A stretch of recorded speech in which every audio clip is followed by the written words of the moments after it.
Donc, au nom de Congolese Women Network, le réseau des femmes congolaises, je vous souhaite la bienvenue à cette conférence. Je m'appelle Myrène Tamboué, je suis l'une des cofondatrices de Congolese Women Network avec mes collègues Annie Fakalai et Deli Chabo. Ensemble, nous allons assurer la modération du panel ce soir. Tout au long du mois d'octobre, Congolese Women Network s'est joint à plusieurs organismes et individus pour sensibiliser le plus grand nombre sur le cancer du sein. Cette année, nous avons décidé de mettre un accent particulier sur la reconnaissance des signes et des symptômes du cancer du sein et également sur l'importance du dépistage précoce, particulièrement chez les femmes noires. Le cancer du sein au Canada est le cancer le plus fréquent chez la femme. Il touche environ une femme sur 8 chaque année. Le cancer du sein ne discrimine pas. Il peut toucher n'importe quelle femme et parfois les hommes aussi, quel que soit son statut social, sa religion, son état matrimonial ou encore sa race. Cependant, plusieurs études montrent que l'expérience de la maladie par les femmes noires est différente, que ce soit en termes de diagnostic, que ce soit en termes de conception même de la maladie, que ce soit en termes de la façon dont elles vivent la maladie ou encore que ce soit en termes de ressources qui sont disponibles pour faire face à la maladie, pour ne citer que cela. De plus, de par la culture, le cancer est en général un sujet tabou dans les communautés noires. On peut vivre avec, on peut accompagner les proches, mais on n'en parle pas. Ou on en parle très peu et généralement sans même le nommer. Ce qui a pour effet de favoriser des mythes, de favoriser la désinformation et au final d'impacter sur le prognostic. Cette conférence a justement pour objectif de défaire les mythes, en parlant sans tabou ce soir et en donnant de l'information, la vraie information. Pour ce faire, nous avons avec nous ce soir Madame Michèle Audouin. Elle a été diagnostiquée en 2017 d'un cancer du sein métastasé. Elle a accepté de partager son expérience de la maladie avec nous. Nous te remercions, Michèle, pour ton amabilité et cette grande générosité. Merci. Bonne soirée. Michèle sera accompagnée par des professionnels de la santé. Nous avons avec nous Dr Marie-Hélène Chomienne. Elle est professeure au département de médecine familiale de l'Université d'Ottawa, médecin de famille à l'hôpital Montfort, clinicien chercheur senior à l'Institut du savoir Montfort. Bien, bonsoir Marie-Hélène. Bonsoir tout le monde. Nous avons aussi Madame Mami Kalambay. Elle est psychothérapeute et fondatrice de The Healing Process, une pratique basée à Ottawa qui se focalise principalement sur l'anxiété, la dépression et les stress post-traumatiques. Bienvenue, Mamie. Bonsoir tout le monde. Nous avons avec nous ce soir Madame Cécilia Peugeot. Elle est travailleuse sociale et coordonnatrice des programmes de soutien à la Fondation du cancer du sein du Québec. Bonsoir, Cécilia. Bonsoir à tous. Nous avons aussi Monsieur Cédric Baudinet. Il nous vient également de la Fondation du cancer du sein du Québec. Il est gestionnaire des subventions et travaille également sur la coordination de divers projets et protocoles de recherche qui sont financés par la Fondation. Cédric nous a fait l'honneur de remplacer Madame Jida El Hachar, vice-présidente investissement et promotion de la santé, qui a eu une urgence et a dû s'absenter ce soir. J'espère que nous allons tous passer un bon moment d'apprentissage pour les uns et de renforcement des connaissances pour les autres en compagnie de nos panélistes. Je vous encourage, vous qui êtes là aujourd'hui ce soir, à interagir dans le chat et à nous poser vos questions, faire des commentaires quand vous en avez durant la discussion. Madame Linda Bafuma, membre de notre équipe, est responsable du chat et elle va recueillir vos questions. Celles-ci seront posées aux panélistes en fin de discussion. Comme vous l'avez certainement remarqué, je vais m'assurer avant de le dire, cette conférence est enregistrée. Donc, l'enregistrement sera partagé et diffusé sur nos réseaux sociaux. Donc, je vous prie dès à présent, s'il vous plaît, de veiller à fermer vos micros et afin que nous puissions commencer avec nos échanges et discussions. Alors, ceci étant dit, je ne veux pas monopoliser la parole plus longtemps. Je voudrais juste me retourner vers Cédric parce que c'est à lui que je poserai cette première question.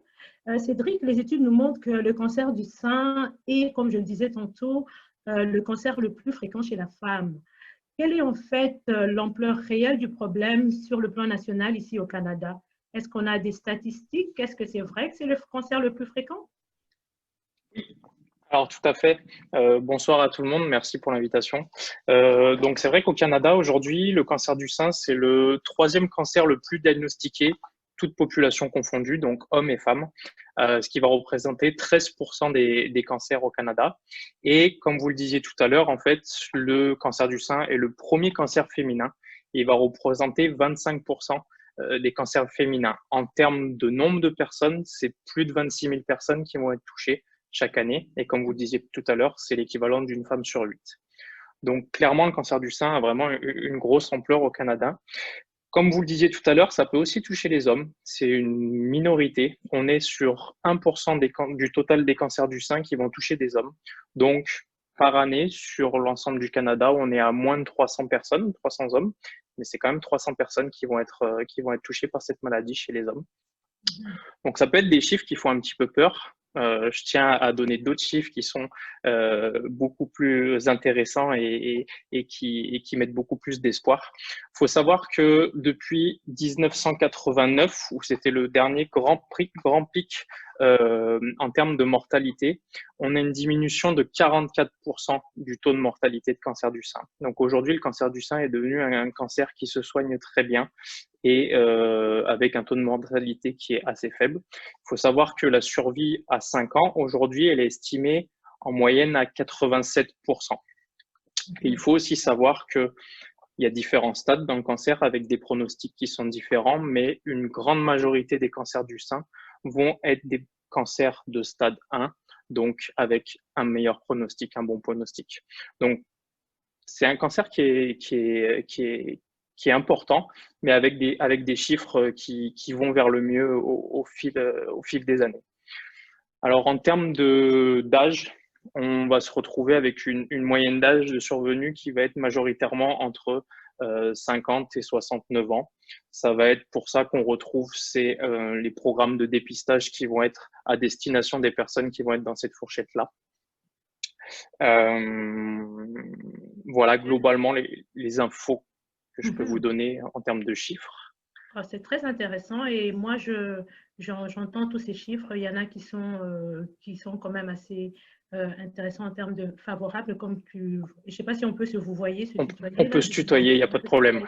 OK, comme tu le disais tantôt, mais comme tu le sais aussi, l'objectif de cette petite discussion, rencontre, conférence, c'est vraiment de parler du cancer du sein chez les Noirs, dans les communautés noires, chez la femme noire. Moi, j'aimerais juste savoir, est-ce que les données que tu nous as présentées, est-ce qu'ils sont représentatifs aussi de la maladie au sein des communautés noires? Est-ce que nous avons ces données-là? Parce que de par nos connaissances et expériences, la variable ethnicité, race n'est pas toujours collectée.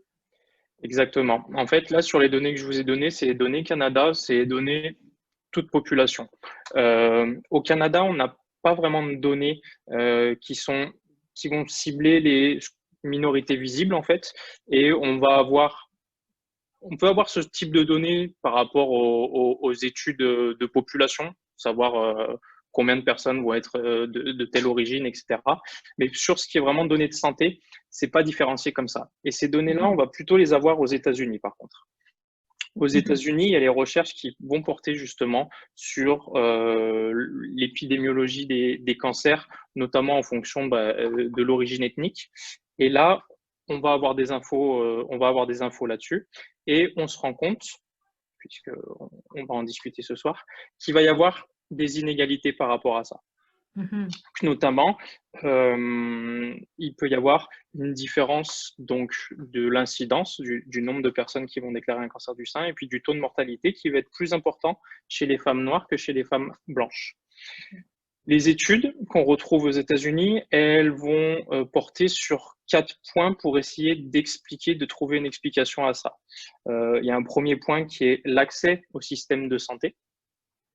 Alors, il ne faut pas oublier qu'on est aux États-Unis, donc le système de santé est complètement différent du Canada, mais il y a ce point-là. Il peut y avoir aussi le manque de ressources. Ça peut être le manque de ressources financières, mais ça peut être aussi le manque de ressources en termes de connaissance de la maladie. Tu en parlais tout à l'heure en introduction. C'est vrai que la maladie, tout le monde n'est pas au courant de cette maladie. Tout le monde ne sait pas comment ça fonctionne, ne sait pas qui peut être touché. Je parlais des hommes tout à l'heure. Tout le monde n'est pas au courant que le cancer du sein peut toucher des hommes. Donc, il peut y avoir une inégalité en termes de ressources qui vont faire qu'il y a une explication sur tout ça. Il va y avoir aussi une explication, et des recherches portent là-dessus, sur la typologie vraiment du cancer. En fonction, si je suis une femme noire ou si je suis une femme blanche, je vais avoir plus de chances de développer un cancer d'un type ou d'un autre type.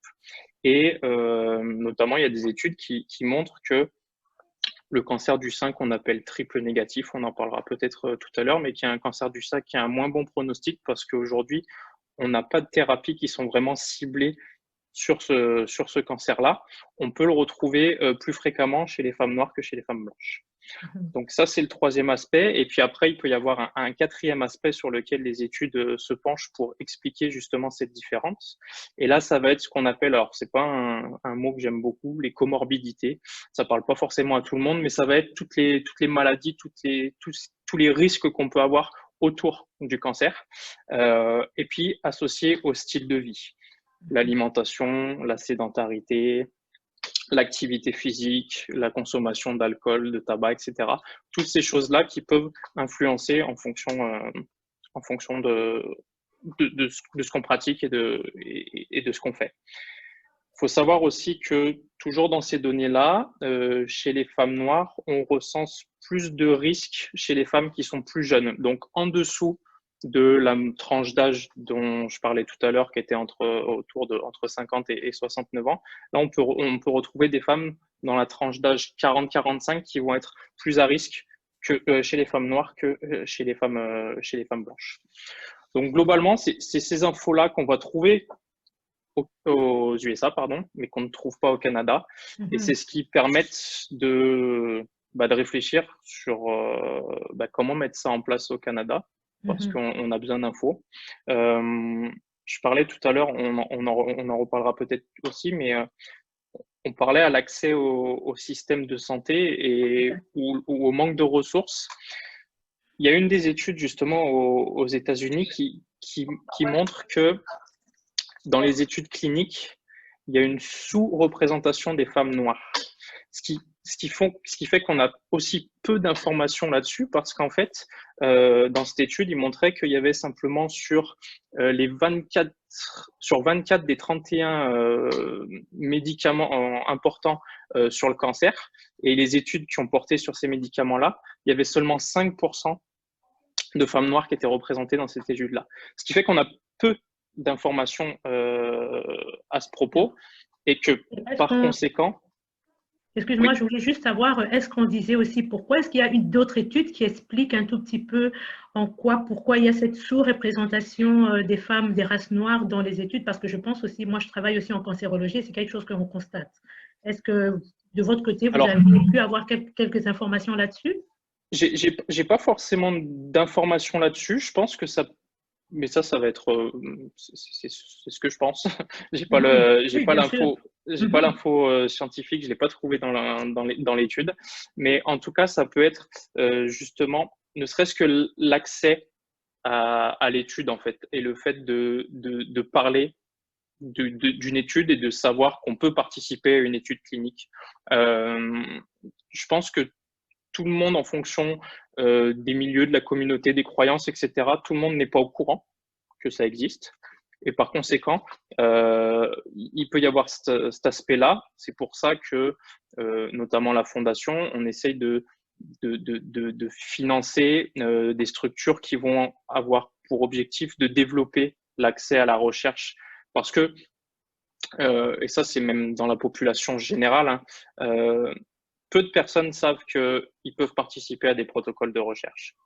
Ça, c'est quelque chose qui aujourd'hui est pas assez connu et il faut essayer de le mettre plus en avant et de faire en sorte qu'on en parle plus. Merci beaucoup. Oui. Merci beaucoup, Cédric, pour toutes ces informations. Ce que je retiens, le cancer du sein ne discrimine pas, quel que soit l'âge, le sexe, ça peut atteindre tout le monde. Et aussi, une bonne nouvelle, c'est que le taux de mortalité a sensiblement diminué. Du coup, je me tourne vers Michel. Bonsoir, Michel. Le micro. Le micro, Michel, on ne t'entend pas.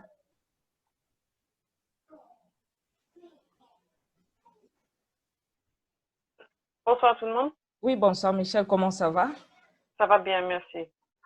Michel, j'aimerais savoir, que connaissais-tu du cancer du sein avant ton diagnostic? Connaissais-tu les cancers du sein? Oui et non. Donc, je connaissais que ça existait parce que à l'âge de 14 ans, j'avais fait enlever une kyste benign. Donc, déjà à un âge très jeune, je commençais à faire des autopalpations. Et à 14 ans, j'ai senti quelque chose. J'en avais parlé avec ma mère et c'est la décision de l'enlever. Donc, je connaissais que ça existait. C'était toujours dans ma tête que cette maladie. Par contre, il y avait plein de choses que je connaissais pas. Donc, je savais que ça existait, que ça touchait plus ou moins les femmes, mais je ne savais pas qu'il y avait plusieurs sortes de cancer de sein, que le cancer de sein pourrait être métastasé. Et c'est ça, quand le cancer de sein est métastasé, c'est ça là où tu peux suivre un traitement, mais il n'y a pas de risque de guérison. Souvent. OK. Donc, c'était des petits détails comme ça que je ne savais pas. Merci, Michel. Vous dites que vous faisiez de l'autopalpation. Vous sentiez-vous susceptible à la maladie? Pensiez-vous que vous alliez faire le cancer du sein un jour? Ou bien c'était juste la connaissance que vous aviez qu'il fallait faire de l'autopalpation? Oui, c'était grâce à ou à cause de ma première expérience très jeune, à 14 ans, que pour moi, c'est important de connaître mes seins, les changements avec les règles. Donc, sous la douche, dans le lit, je commençais à faire, c'est une habitude pour moi de faire des autopalpations et de regarder des changements de mes seins. Donc, ça, c'est quelque chose de très important pour moi. Et j'en ai parlé souvent avec mon médecin généraliste aussi. Donc, tous les ans, quand je faisais le bilan avec mon médecin généraliste, je lui demandais de aussi faire des palpitations sur moi, des palpations, pardon, sur moi, juste pour vérifier ce que je touchais, c'était normal. Et lui, il faisait tout le suivi à côté. Donc, une communication très importante avec son médecin généraliste aussi. OK. Ce que j'aimerais aussi savoir, Michel, à l'époque, quand vous faisiez de l'autopalpation et avec toutes ces informations que vous aviez, connaissiez-vous une femme noire qui avait déjà fait les cancers ou bien à qui on avait donné ces diagnostics dans votre entourage ou une amie de votre mère? Non, personne. Vous ne connaissez personne? Non. J'aimerais savoir, là je me tourne vers le docteur Chaumienne. Bonsoir, docteur Chaumienne. Michel vient de nous dire qu'elle connaissait un tout petit peu à propos du cancer du sein. Alors, on aimerait savoir, vous, en tant que professionnel de la santé, qu'est-ce que vous nous dites? C'est quoi les cancers du sein? Y a-t-il des causes? Pourquoi développe-t-on les cancers du sein? Y a-t-il des facteurs de risque? Nous aimerions savoir qu'est-ce que vous nous dites à propos du cancer du sein. Bon, alors le cancer du sein, c'est en général, donc c'est une multiplication de cellules anormales au niveau de la glande mammaire. Comme toute maladie, il y a des facteurs de risque. Alors, les facteurs de risque habituels et les plus importants, souvent, ce sont les facteurs génétiques. Donc, c'est l'hérédité, s'il y en a dans votre famille proche, souvent la mère, sœur, c'est ce qu'il y a de plus proche et c'est ça qui est important. Et on sait aussi que d'un point de vue génétique, on retrouve certains gènes comme le gène, les mutations BRCA pour breast cancer, BRCA1 et BRCA2 qui sont aussi des mutations qu'on peut identifier qui vont être beaucoup plus susceptibles de développer du cancer du sein. Il y a aussi des facteurs qu'on appelle hormonaux. C'est clair que toutes les glandes mammaires sont sous l'effet des deux hormones féminines qui sont les œstrogènes et la progestérone. Et donc, selon votre cycle, si vous avez eu un cycle long, c'est-à-dire que vous avez eu des règles très jeunes et puis une ménopause plus tardive, tout ça, ça peut être des facteurs de risque. Si vous avez pris des hormones pendant votre vie ou si, par exemple, les femmes en ménopause prennent aussi des hormones, ça, c'est des facteurs de risque. Tout, par exemple, aussi dans l'obésité, parce qu'on sait que le gras peut, dans les cellules adipeuses, dans les cellules de gras, il y a une certaine formation d'œstrogènes dans la périchéphérie qui peut se développer. Donc ça, ce sont des facteurs hormonaux qui peuvent être cause de cancer. Il y a bien sûr, comme disait déjà plus tôt Cédric, il y a des facteurs de style de vie, la consommation d'alcool, le fait de ne pas faire d'exercice, moins d'activité physique, le tabac, plus ou moins, ça dépend. Tout ça, ça peut être ce qu'on mange, si on ne mange pas bien, pas assez sainement, pas assez de fruits et légumes, peuvent être des causes de cancer du sein. Mais ce qui est intéressant, c'est que beaucoup de tout ce qu'on vous dit, puisque disait Cédric aussi, puis il a dit, c'est que le bémol, c'est le cancer chez la femme noire. Et en fait, on se rend compte que souvent, tout ça n'est pas toujours vrai pour le cancer de la femme noire. Et on sait que, par exemple, fort bien, par exemple, pour le cancer de type triple négatif, qui est plus fréquent chez la femme noire, comme disait Cédric, n'est pas dépendant de l'âge, si vous avez eu des règles quand vous étiez beaucoup plus jeune ou que, par exemple, vous prenez de la consommation d'alcool. Donc, ce qui est différent, c'est que vraiment, le cancer chez la femme noire se comporte de façon vraiment très différente. Et je pense que malheureusement, on commence à en savoir plus. Mais nos études viennent essentiellement des États-Unis, mais on a encore beaucoup de choses à découvrir. Mais il y a des choses qui sont quand même, qui commencent à pointer, qui sont vraiment intéressantes, de savoir comment ça se comporte, comme disait Cédric aussi. Donc, c'est sûr que chez la femme noire, c'est plus jeune. Le pic de l'incidence est entre 35 et 45 ans, ce qui est vraiment très différent de la femme blanche. Donc, c'est des choses qu'il va falloir certainement avoir à discuter, à penser quand on pense dépistage précoce. Merci beaucoup, Dr. Chomène. J'avais une question en tête, mais vous avez déjà répondu. J'allais vous poser la question de savoir, y a-t-il des particularités pour les cancers des seins chez la femme? Mais comme vous avez répondu à cette question, j'ai une toute petite question en général. Pourquoi une femme vient consulter? Quels sont les signes et les symptômes qu'elle amène en consultation quand elle vient? Sait-elle déjà qu'elle a un cancer? Pourquoi elle vient consulter? On peut avoir, oui, souvent, les femmes quand même sont quand même assez préoccupées par leur santé puis par leur corps. Et souvent, moi, la majorité des cancers que j'ai vus, c'est la femme qui avait trouvé la bosse, qui avait trouvé des symptômes. Je pense que la littérature, la recherche rapporte à peu près que 40% des cancers ont été trouvés par la femme elle-même. Alors, je pense que l'autopalpation, c'est certainement très important. Et je pense que l'importance aussi dans l'autopalpation, l'examen des seins, c'est vraiment de l'enseigner. Et puis, comme disait aussi Michel, moi, souvent, ce que je fais, c'est que, je le montre, mais aussi, je demande aux femmes de me montrer comment elles le font, parce que souvent, elles ne le font pas tout à fait de façon adéquate, ou elles peuvent trouver des choses, mais si la technique n'est pas bonne. Mais je pense que, comme disait aussi Michel, l'important, c'est d'arriver à connaître ses seins pour pouvoir détecter au plus tôt quelque chose qui se passe. Donc, c'est une bosse qu'on peut trouver. Autrement, ça peut être certainement un écoulement au niveau du mamelon. Souvent, si c'est un écoulement, pour n'importe quel écoulement, la femme va venir, mais pour nous, c'est surtout un écoulement sanguignolant de sang qui va être vraiment inquiétant pour nous. Autrement, quelquefois, c'est sûr qu'au cours d'un examen annuel qu'on peut faire, qu'on ne fait plus maintenant parce qu'ils nous disent de ne plus faire d'examen annuel. Moi, je pense que, quand j'étais encore en pratique dans une clinique, mais je le fais pareil parce que je pense que c'est important, il faut faire l'examen annuel des seins. Ça fait partie des recommandations aussi, je pense, pour les gynéco-obstétriciens de faire un examen des seins systématiquement pour toute grossesse qui vient. Et donc ça, c'est important de le faire. Puis on en découvre à l'occasion, ça m'est arrivé d'en découvrir au cours de l'examen annuel, la patiente n'avait pas fait attention, puis bon, il y avait en effet un cancer. Et autrement, bon, ben, c'est ça, c'est le dépistage. Merci beaucoup, C'est docteur. important.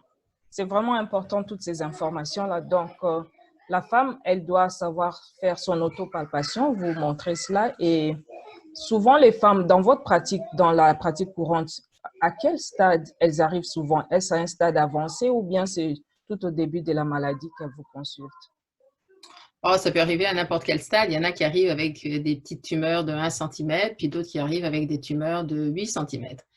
Il y a des femmes qui ne prêtent pas attention, donc la tumeur déjà est avancée. Dans la littérature, ce qu'on dit pour les femmes noires, c'est que chez les femmes blanches, souvent c'est le stade 1, comme disait Cédric, parce que souvent elles vont peut-être plus régulièrement faire leur mammographie. Donc on peut peut-être le découvrir plus tôt à ce moment-là. Elles font peut-être plus attention, elles sont peut-être plus sensibilisées à tout ça. Mais autrement, oui, ça peut arriver aussi à n'importe quel stade, là, c'est clair, oui. Et à quel âge conseilleriez-vous les gens, les femmes particulièrement, à faire une mammographie? Quel âge en moyenne? Avant 40 ans, après, je ne sais pas. À quel âge? Il y a des lignes directrices.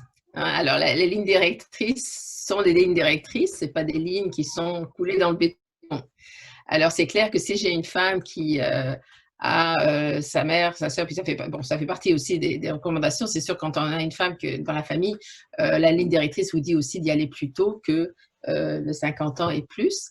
Mais pour une femme noire, on commencerait certainement plus tôt, parce que si le pic de l'incidence est de 35 à 45 ans, il faudrait quasiment commencer à faire des mammographies à partir de l'âge quasiment de 30-35 ans, puisque un cancer met quand même quelques années à se développer, donc on veut le prendre le plus tôt possible. Le problème, c'est que les lignes directrices ne sont pas faites en fonction des données des femmes noires.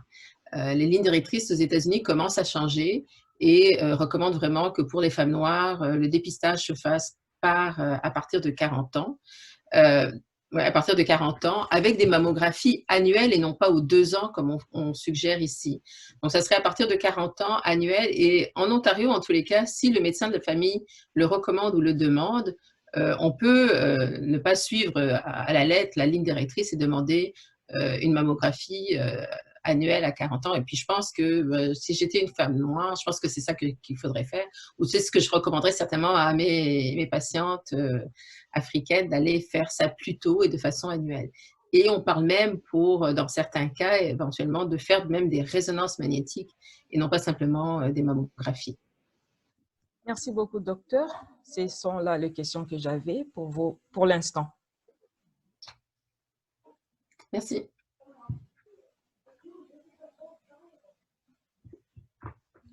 On ne t'écoute pas, Mireille. Tu es en sourdine. Ça, voilà, c'est bon? C'est bon. Alors, voilà, donc je revenais vers Michel et on a entendu ce que le docteur Chomienne nous a dit et c'est vraiment très, très intéressant. Et moi, j'ai noté aussi que Michel, lorsque je vous entendais tantôt parler et en entendant ce que disait docteur Chomienne, vous avez quand même une connaissance de vos seins, vous avez quand même regardé, observé, fait de l'autopalpation et de l'examiner vos seins. Et moi, j'aimerais quand même savoir... vous êtes allé consulter à 14 ans, déjà 14 ans parce que vous aviez senti qu'il y avait quelque chose qui n'allait pas et ainsi de suite, vous avez eu des suivis. À partir de quel moment est-ce qu'on vous a donné votre diagnostic de cancer du sein? Et surtout aussi, comment est-ce qu'on vous l'a donné? Comment est-ce que vous l'avez appris? Et comment est-ce que vous l'avez reçu? Est-ce qu'on vous l'a expliqué? Bon, à 14 ans, quand on a fait enlever mon kyste bénin, on ne m'a jamais parlé après du cancer du sein, que le fait de commencer mon cycle de règles à l'âge de très jeune, 11 ans, que ça c'était une risque pour moi, femme noire, que ça c'était une risque pour moi. Donc, je connaissais pas tout ça, les facteurs de risque pour moi. Donc, quand même, c'était la communication avec mon docteur, donc j'avais déjà des petites bosses dans mes seins. On m'avait dit que j'avais ça et ça faisait partie de mes seins. Mais j'ai allaité mon fils et au bout d'un moment, je disais, ah, ça sent pas comme les autres fois. J'avais l'impression que ça avait changé. Donc, c'était à ce moment-là que j'avais fait une autre consultation avec mon médecin généraliste. On a fait des échographies. Et après, on m'a envoyé voir des spécialistes à l'hôpital pour faire des mammographies. Ensuite, c'était une biopsie. Et après la biopsie, c'était les docteurs qui m'ont appelé pour dire qu'en fait, on croit que c'est un cancer de sein. Mhm. Et là, c'est pratiquement, il n'y a pas très très longtemps, là, c'était vers quel âge environ, Michel? Pour moi, ça c'était à l'âge de 40 ans. Mhm. C'est un peu ce que dit Dr Chaumienne, là, c'est un peu, ça arrive beaucoup plus tôt chez les femmes de race noire, effectivement. Et lorsque l'on vous donne le diagnostic, est-ce que vous le comprenez? Est-ce qu'on vous le donne dans des termes que vous comprenez parfaitement? On vous l'explique? Est-ce que vous étiez accompagné de quelqu'un au moment où on vous l'a donné? Et comment ça s'est passé, votre relation avec le médecin à ce moment-là? Tout au début, c'était compliqué, c'était difficile. On m'a pas prévenu que ça allait être, que je devrais emmener quelqu'un avec moi parce que c'est tout le choc. Donc, on commence à donner plein d'informations, c'est très technique. Donc, pour moi, c'était difficile d'absorber toute l'information. Donc, ça, c'était difficile pour moi et de savoir quels sont mes droits ou comment je peux poser des questions. Donc, je n'étais pas tout à fait préparée. Donc, j'avais mis beaucoup de temps à absorber toute cette information. OK. Merci beaucoup pour ça, pour ces réponses-là. Alors, moi, je me retourne à nouveau vers Dr Chaumienne. Alors, Dr Chaumienne, on a entendu ce que dit Michel. Est-ce que c'est typiquement comme le tableau dans lequel se présentent les femmes noires? Vous nous avez dit que, et on le sait aussi par la littérature, qu'elles viennent généralement à un stade avancé pour diverses raisons. Est-ce que elles ont le soutien? Est-ce qu'elles comprennent exactement ce qu'on leur dit au moment où on leur donne le diagnostic? Est-ce qu'on prend plus de temps pour le leur expliquer? Parce que comme disait Michel tantôt, elle n'avait pas nécessairement compris. On peut bien se dire qu'en tant que professionnel de la santé, les personnes qui sont du domaine peuvent comprendre, mais une personne quelconque, lay people comme on dit, elle ne comprendra pas nécessairement ce que c'est que l'oncologue ou bien le médecin de famille lui dit. Et d'abord, on aimerait savoir aussi pour les personnes qui sont là, qui donnent le diagnostic normalement du cancer du sein. C'est qui doit le donner normalement? Est-ce que c'est vous, en tant que médecin de famille, qui recevez le patient une fois que vous avez reçu les résultats pour les lui expliquer, ou bien elle a un rendez-vous avec l'oncologue? Comment ça se passe au fait? Non, en général, pour savoir, c'est la personne qui a demandé l'examen, qui reçoit le résultat, qui est tenue de communiquer le résultat à la personne.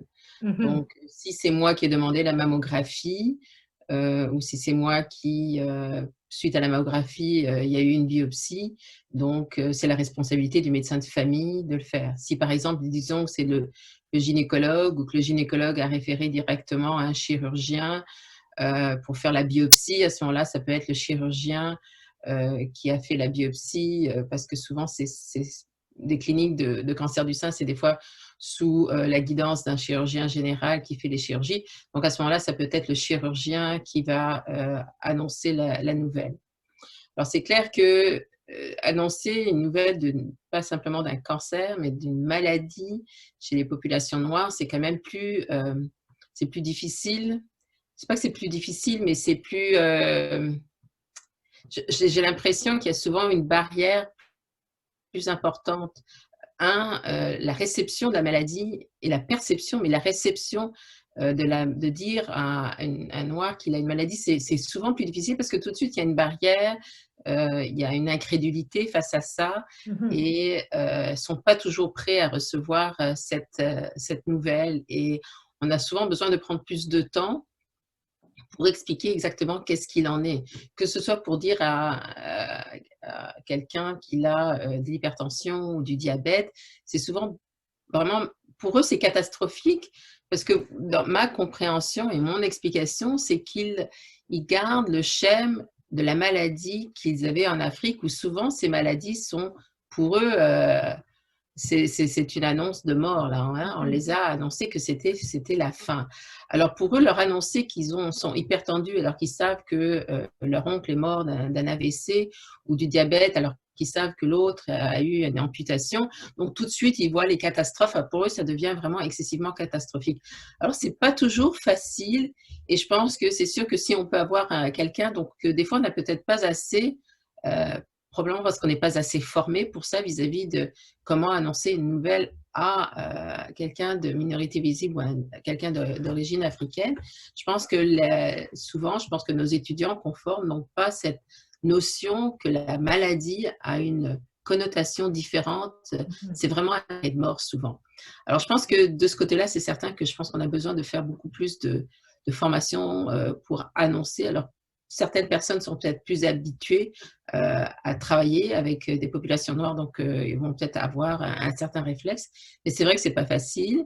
Et de toute façon, je pense que d'annoncer un cancer à qui que ce soit, ce n'est jamais facile. Alors, moi, ça dépend quand je suis en médecin de famille, si c'est quelqu'un que je connais déjà depuis longtemps, à ce moment-là, je sais si j'ai vraiment besoin de faire venir avec quelqu'un ou si la personne, on voit du côté des Blancs, par contre, des gens qui préfèrent qu'on le leur dise à eux parce qu'ils veulent, eux, avoir la liberté de le dire à leurs enfants, à leur mari.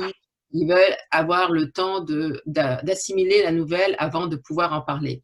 Des fois, il faut qu'on dise, est-ce que vous voulez que moi j'en parle avec votre mari? Parce qu'ils sont tellement émotionnels, parce qu'elles ne savent pas comment s'y prendre.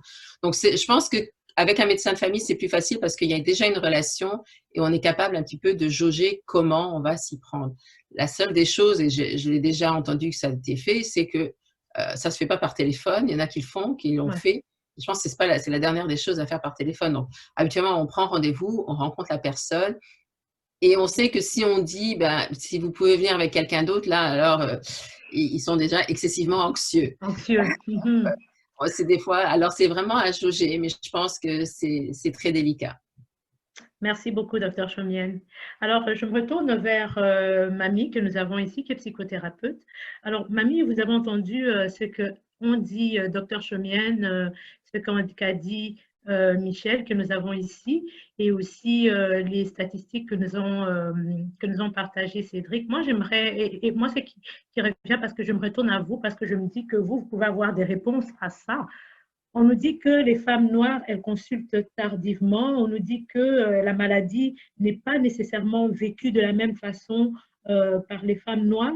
Alors, j'aimerais savoir, nous sommes dans un pays ici au Canada où, selon ce que nous savons, il y a les ressources pour faire face à la maladie. Il y a les ressources dont on pourrait bénéficier. Pourquoi nous, en tant que femmes noires, selon vous et selon votre pratique, nous consultons très, très tardivement, alors que nous savons que cela peut avoir un impact sur notre pronostic? Je vous le demande à vous parce que je pense que vous recevez non seulement des personnes de minorités visibles, mais les autres aussi, et surtout que vous avez aussi un background derrière, donc vous pouvez peut-être, selon ce que vous avez vu et entendu, nous dire qu'est-ce qu'il en est. Oui, bien sûr. Merci Mireille. De mes connaissances, au fait, je pense que c'est surtout un manque d'éducation, un manque d'information de qu'est-ce que ça veut dire le cancer du sein. Donc, qu'est-ce que ça peut avoir l'air, à quoi est-ce que ça a l'air et est-ce que c'est directement cette pensée que c'est une réaction qui sera finale au lieu de quelque chose qui peut être traité, être soigné.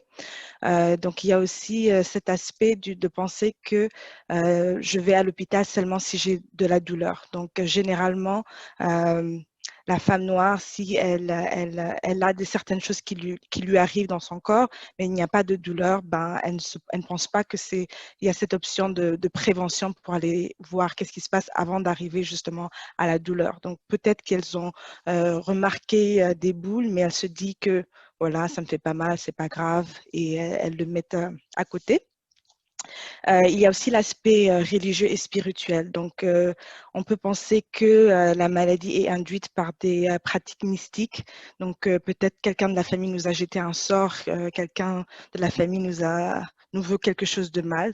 Donc, en ayant cette idéologie-là, on ne pense pas que c'est vraiment un cancer. Donc, on va peut-être aller maintenant voir un prêtre, aller faire voir les traditions des médicaments traditionnels pour essayer de guérir de cette maladie ou de ce qui nous arrive, sans nécessairement penser que c'est quelque chose de cancéreux, sans penser que c'est quelque chose qui est un peu plus grave. Il peut aussi y avoir l'absence d'assurance maladie, le fait que ce genre de services peuvent coûter très cher, donc côté financier, ça peut être aussi un obstacle justement à aller demander de l'aide et aller essayer de voir qu'est-ce qui se passe. Il y a aussi la stigmatisation, bien sûr, de la famille ou de la communauté. Donc, qui relie quand même avec ne pas avoir assez d'informations de qu'est-ce que ça veut dire d'avoir le cancer du sein. Surtout que le sein pour la femme noire ou la femme africaine, c'est aussi ce côté de la féminité, c'est aussi ce côté maternel. Donc, avoir un peu cette peur du diagnostic. Donc, qu'est-ce que cela voudra dire? Avoir la peur de potentielle amputation aussi. Les parties de notre corps, traditionnellement, c'est pas naturel de se couper des parties de notre corps, de devoir faire des amputations. Donc, on essaye d'éviter ce genre de discussion, ce genre de position. Et même juste l'aspect de la chimiothérapie, donc ça voudrait dire la perte des cheveux peut-être et tous ces autres symptômes qui enlèvent aussi cette féminité.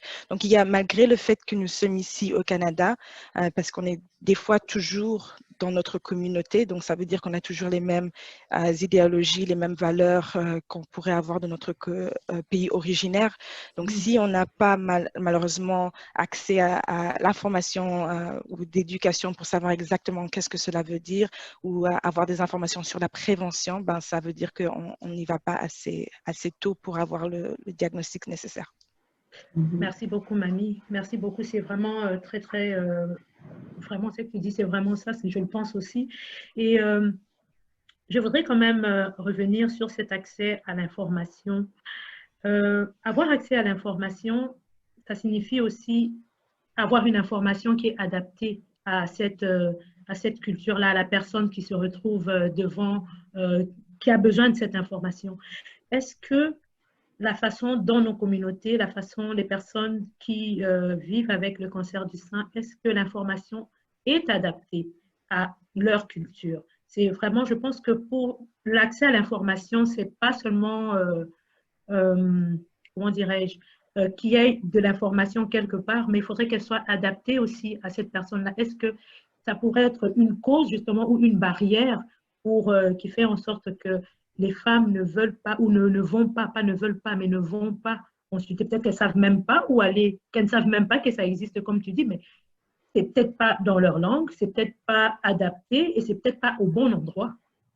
Qu'est-ce que tu en penses? C'est peut-être pas nécessairement parce que cette information peut être sur les réseaux sociaux, cette information peut être sur le site web de l'hôpital, ça peut être chez vous au niveau de dans votre service de psychothérapie, mais nous, on n'y va pas, nous, dans votre service de psychothérapie. Alors, oui, on n'aura pas accès à cette information-là. Exactement. Et je crois que c'est aussi un travail pour les communautés d'essayer de donner ces informations plus accessibles, justement. Donc, par exemple, au sein spirituel, donc que ce soit une église ou une mosquée. Donc, avoir ce genre d'informations parce qu'il y a beaucoup de ressources disponibles, mais c'est exactement ça, de savoir où exactement ce genre de personne peut avoir accès à ce genre d'informations. Et aussi côté langue, donc c'est dommage que des fois la langue c'est vraiment une barrière. Donc par exemple si c'est pas juste le français ou l'anglais, peut-être il y a d'autres langues et les personnes ont du mal à exprimer leurs symptômes. Donc pour aller voir un docteur qui ne va pas nécessairement leur comprendre.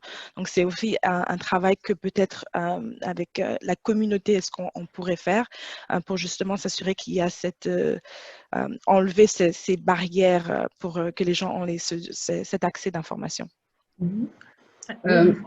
Oui, je voulais juste intervenir ici pour renforcer encore ce ce que Mamie et Mireille viennent de dire quant à l'accès à l'information. Donc, c'est pas seulement le contenu même de l'information, mais aussi le canal par lequel cette information arrive. Est-ce que c'est une brochure? Ça va pas forcément passer. Est-ce que c'est écrit dans un langage qui est plus ou moins compliqué avec beaucoup de termes techniques? Ça ne va pas passer. Est-ce que dans la brochure, il n'y a que des illustrations de femmes blanches? Ça ne va pas passer non plus, parce que dès qu'elle le regarde, elle dit, bon, ça ne me regarde pas, je le laisse. Donc, peut-être ça, ce sont des choses où les communautés, l'idéal, ce serait que les communautés puissent travailler avec les professionnels de santé, puissent travailler avec les personnes qui développent ces ressources, pour pouvoir justement amener ce genre d'informations. Que ce n'est pas forcément par cette voie que vous utilisez d'habitude avec tout le monde que vous pourrez arriver à atteindre les femmes noires. Et après mon commentaire, j'aimerais rebondir encore une fois sur ce qui vient d'être dit par rapport au vécu. On vient juste de parler un peu du vécu, de la perception du cancer. Et là, j'aimerais bien me retourner vers Michel virtuellement, du moins je me retourne vers vous. Et je voudrais vous poser une question. On vient de parler du vécu. On aimerait bien savoir aussi maintenant qu'après avoir eu ce diagnostic, quel genre d'accompagnement avez-vous reçu? Comment l'avez-vous vécu et quel genre d'accompagnement avez-vous reçu?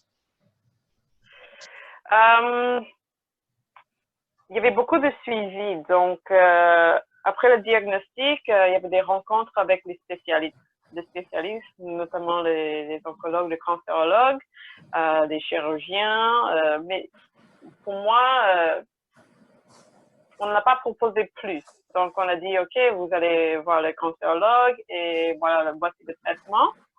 Et on va vous consulter dans 6 mois et on verra comment ça marche le traitement. Mais je n'étais pas d'accord avec ça. Donc, j'ai fait un peu de recherche de mon côté et j'ai demandé un peu plus. Donc, je dis, OK, j'ai plusieurs questions, je veux savoir les réponses et je veux faire plus de consultations. Donc, j'avais demandé de voir des radiothérapeutes, des psychologues, parce que pour moi, la santé mentale, je suis une femme, j'ai 2 enfants à la maison et tu peux pas tout porter sur toi-même. Donc, j'avais besoin de trouver un moyen de exprimer mes frustrations, mes peurs, parler du cancer avec quelqu'un qui n'est pas ma famille, pour ne pas trop peser sur ma famille. J'avais besoin de faire parler, de me faire entendre. Donc, psychologue, psychiatre, même les diététiciennes.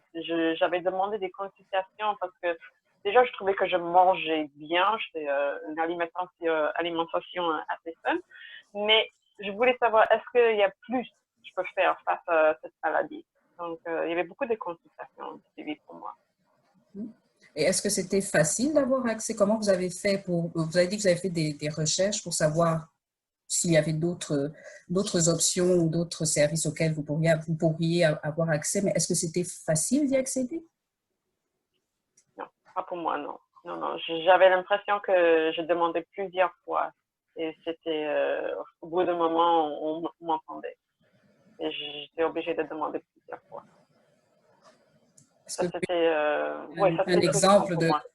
Je me rappelle que quand nous avons parlé avec vous, vous nous avez parlé de votre expérience pour avoir accès aux psychologues. Je ne sais pas, c'était quoi les barrières que vous avez rencontrées? Comment vous avez fait pour finalement avoir accès à ces services-là? Oh! Donc, j'étais très claire que j'avais besoin d'aide. C'était ça. Je ne voulais pas me sentir seule face à cette maladie. Et je pleurais souvent, mais j'avais l'impression qu'on ne m'entendait pas ce que je disais. Donc, ma mère, elle est infirmière.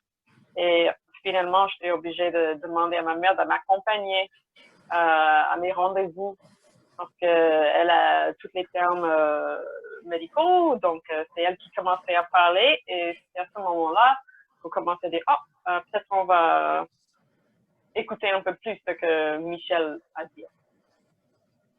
Donc là, vous avez pu avoir accès. Vous venez d'évoquer à plusieurs reprises la famille. Parce qu'avec un diagnostic de cancer du sein, on s'attend à ce que ça ait un impact sur la famille aussi. Quel genre d'accompagnement vous avez pu recevoir pour votre famille? Le psychothérapie, ça c'était pour moi, mais il y avait des ressources dans la communauté qui spécialisent dans tous les cancers et il y avait des ressources pour mon mari.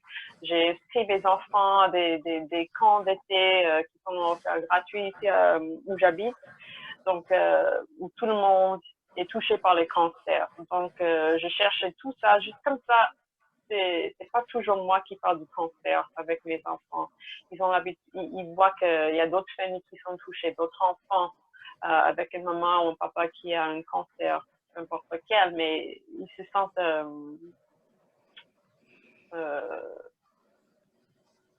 encouragés et soutenus par les gens leur âge. OK. Et aussi, donc, quand vous avez parlé de vos expériences d'accompagnement d'un point de vue médical, mais aussi d'un point de vue, santé mentale, psychologique. Avec toutes ces expériences que vous avez eues, est-ce que vous pourriez dire que vous ressentiez, vous pensez que les professionnels de santé étaient outillés pour faire face à vos besoins de femmes noires diagnostiquées avec un cancer du sein? Est-ce qu'ils étaient outillés? Vous pensez qu'ils étaient outillés? Non, pas du tout. Si je peux dire la vérité, pour moi, j'avais l'impression, non. J'avais l'impression, je sais pas, qu'on pensait, même si j'avais peur au début que c'est trop d'informations, j'avais l'impression qu'ils n'osaient pas, parce que ils ne pensaient pas que j'étais pas capable de comprendre tout, de tout cas. Donc, pourquoi faire l'effort de parler ou expliquer plus? Donc, j'avais l'impression que déjà, il y avait une barrière entre moi et eux. Et j'aimerais bien que vous nous racontiez encore une fois quelque chose dont vous nous avez parlé, Adélie, Mireille et moi, quand nous avons parlé à propos de l'expérience de votre amie. Oui, donc, oui, au début, je connaissais personne avec un cancer de sein.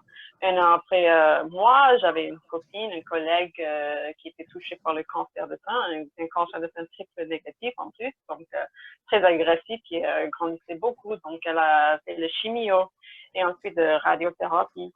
Et elle est beaucoup plus foncée que moi, donc on parlait des effets de radiothérapie et on lui expliquait que c'est comme un coup de soleil. Donc pour elle, elle n'a jamais eu cette expérience de coup de soleil. C'est quelque chose que on voit souvent chez les gens blancs, un coup de soleil. Donc une femme très foncée de couleur de peau, elle ne va pas avoir cette expérience. Donc elle avait mal. Sa peau était très, très irritée. Elle ne pouvait même plus porter un soutien-gorge ni de t-shirt. Elle passait tout son temps à la maison, torse nu. Sa peau était à ce point-là. Et quand on était allé voir les experts à l'hôpital, on cherchait le truc typique d'un coup de soleil, des taches rouges, rougeurs sur la peau. Donc, ça ne se présente pas chez une femme de couleur peau très foncée. On ne va pas trouver la rougeur sur la peau. Donc, les docteurs, ils n'écoutaient pas du tout ce qu'ils étaient en train de leur expliquer. Ils restaient juste sur leur petit cadre de checklist. Voilà, est-ce que la peau est rouge? Non, donc ce n'est pas grave. Mais elle disait, oui, c'est très grave, c'est très douloureux pour moi, mais on n'entendait pas. Merci beaucoup, Michel. Donc, je vais me retourner vers Cécilia et Dr. Chaumienne pour parler un peu plus de ça. Je vais commencer par Cécilia. Cécilia, on vient de parler de besoins. On vient de parler des besoins des femmes noires diagnostiquées avec un cancer du sein. Et vous, en tant que travailleuse sociale et dans vos fonctions à la Fondation, vous êtes une personne qui recevait beaucoup, qui est en contact avec plusieurs femmes qui sont diagnostiquées avec un cancer du sein. Est-ce que vous pourriez peut-être nous dire, quand elles viennent chez vous, quels sont leurs besoins? Comme dans quel état se présentent-elles? Pourquoi elles viennent? Avant le pourquoi elles viennent, j'aimerais juste situer que déjà, les personnes n'ont pas tout un diagnostic quand elles nous sollicitent à la Fondation. C'est-à-dire que justement, au moment où elles vont se poser des questions ou avoir l'apparition d'un symptôme quel qu'il soit, elles peuvent être déjà dans l'interrogation et avoir besoin d'être sécurisées. Sécuriser, ça peut être simplement dire « j'ai ça, qu'est-ce que je fais maintenant? Je vais consulter, je ne vais pas consulter, qu'est-ce que je fais avec cette information-là? Je dois avoir peur, pas avoir peur ?» Après, on a les personnes qui sont en cours d'investigation, qui ont la gestion de l'émotion avec je viens de faire ma biopsie, puis là j'ai au moins 2 semaines devant moi à attendre pour savoir est-ce que je vais être diagnostiquée ou pas. On a les personnes qui viennent de recevoir le diagnostic, donc on a vraiment des personnes à tous les stades qui peuvent solliciter la Fondation et avoir ce soutien-là. Ensuite, au niveau des demandes, c'est assez divers et varié, puisque ça va dépendre du besoin de la personne. On a la personne qui est sous le choc, qui va simplement avoir besoin de nommer qu'elle a reçu un diagnostic, et puis, comme ça a été dit précédemment, de pouvoir finalement déverser son émotion, s'autoriser à lâcher un petit peu prise avec un professionnel qui ne fait pas partie de sa famille, qui est neutre, pour justement dire « je peux m'autoriser à être vulnérable avec toi, ce que je ne peux pas forcément faire avec mon entourage parce que je dois me montrer forte », par exemple. On va avoir des questions en lien avec tout ce qui est adaptation. Je suis une mère de famille, j'ai des enfants, puis je dois aller à tous mes rendez-vous. Puis, je dois pouvoir continuer à faire à manger, le ménage, comment je m'organise, comment j'en parle à mes enfants, qu'est-ce que je dis à mon compagnon, à mon entourage. Il y a des questions au niveau professionnel, il y a des questions au niveau, une fois que le diagnostic est tombé, que les traitements sont finis, qu'on dit qu'on est en rémission, qu'on est dans la voie de la guérison. Mais souvent, on a des personnes qui sont en détresse parce que tout d'un coup, justement, tous les traitements sont terminés, tout le monde se retire et elles se retrouvent toutes seules avec elles-mêmes et avec un entourage qui va partir du principe qu'elles sont guéries justement et qu'elles vont bien. Et souvent, il y a une période qui peut être effectivement très difficile. Donc, c'est vraiment différents stades. Et puis, on a également des personnes qui, comme vous, Michel, vont avoir un diagnostic de cancer du sein métastatique et qui, elles, sont dans un autre enjeu, dans une autre réalité et qui vont avoir d'autres besoins de se dire comment je me projette, qu'est-ce que ça veut dire se projeter, puis c'est quoi mes enjeux. Et les enjeux, ils sont à tous les domaines, familial, social, au niveau médical, au niveau professionnel, ça touche vraiment tous les domaines de la vie ordinaire. Et je voulais juste, pour renchérir un peu sur ça, parmi les personnes auxquelles vous parlez là, est-ce qu'il y a beaucoup de femmes noires consultent? Alors, il y a 2 choses. La première, c'est que nous, on est situé à Montréal. Et effectivement, on ne veut pas simplement soutenir les personnes à Montréal, donc on ouvre au Québec au sens large, ce qui fait que j'ai beaucoup d'appels téléphoniques. Donc, il n'y a pas forcément, moi je pars du principe déjà ça peut être anonyme selon les besoins de la personne, donc je n'ai pas forcément cette information-là. Je ne vais pas forcément la demander, je vais partir de ce que me donne la personne et je vais discuter avec elle. On n'est pas sur un suivi de soutien à l'hôpital avec une travailleuse sociale en direct, où il va y avoir vraiment une grille d'informations à récolter. Là, on est quand même dans autre chose, c'est-à-dire qu'on prend ce que nous amène la personne et on s'adapte par rapport à ça. Donc, oui, j'ai eu des personnes. Maintenant, je ne le sais pas forcément tout le temps. Et ça varie selon les situations. Et lorsqu'une personne veut avoir accès à vos services, comment doit-elle faire? Déjà, il faut qu'elle ait l'information. Je pense que ça a été nommé. Donc, on va partir du point de départ. Une fois qu'elles ont l'information qu'il existe la Fondation Cancer du sein du Québec, ça va être de nous contacter, que ce soit par le biais de Facebook, par téléphone, par courriel. On a même des personnes qui peuvent se déplacer directement à nos locaux. C'est une prise de contact. Il faut simplement qu'elles disent, voilà, moi, j'ai besoin d'avoir un échange avec quelqu'un. Et à partir de là, on se met en relation avec elle et on évalue de quoi elle a besoin. Okay. Tout à l'heure, Michel a parlé de son besoin de support psychologique. J'aimerais un peu aller dans ce sens-là, dans le sens où, chez beaucoup de personnes encore dans les communautés noires, le fait d'avoir recours ou d'avoir besoin de l'aide psychologique, un support psychologique, ou même de penser même qu'on a un problème, quel que soit le problème, un problème de santé mentale, c'est tabou. C'est perçu comme un signe de faiblesse. C'est perçu comme quelque chose qui est honteux.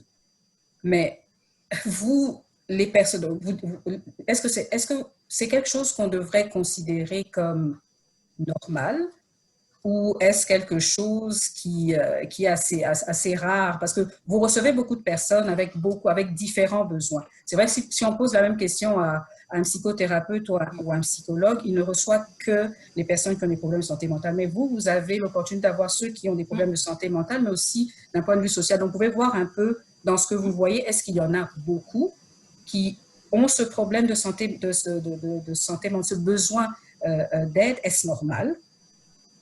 Alors, c'est quelque chose qu'on travaille beaucoup, normaliser justement le ressenti de la personne qui a reçu un diagnostic. On dit, puis je vais faire une généralité, c'est-à-dire que ça ne s'applique pas à tout le monde, mais on parle souvent d'un choc émotionnel au moment de l'annonce du diagnostic. Puis on l'a nommé, quand on est chez le médecin, on ne comprend pas forcément, on ne retient pas forcément les informations parce qu'effectivement, sur le plan émotionnel, là, il y a tout qui se fait. On se met souvent en mode de défense parce que ça fait trop d'informations et puis c'est trop sensible. Donc, oui, la première chose qu'on explique aux personnes qui nous contactent, c'est que c'est normal de se sentir en détresse. On vient nous annoncer qu'on a un diagnostic de cancer. Puis là, je m'arrête au terme de cancer, c'est-à-dire quel que soit le cancer. Quand on dit cancer, tout être humain pense à mort. Puis là, je pense que, quelle que soit la culture, c'est l'écho qui se fait parce qu'on a tous dans notre entourage quelqu'un qui a eu ce type de diagnostic et que, hypothétiquement, est décédé de ça. Donc, l'objectif, c'est justement de leur dire, non, c'est important, vous avez le droit de le vivre. Ça ne veut pas dire qu'on a un trouble mental, ça ne veut pas dire qu'on a des difficultés psychologiques, ça veut dire qu'on est en détresse.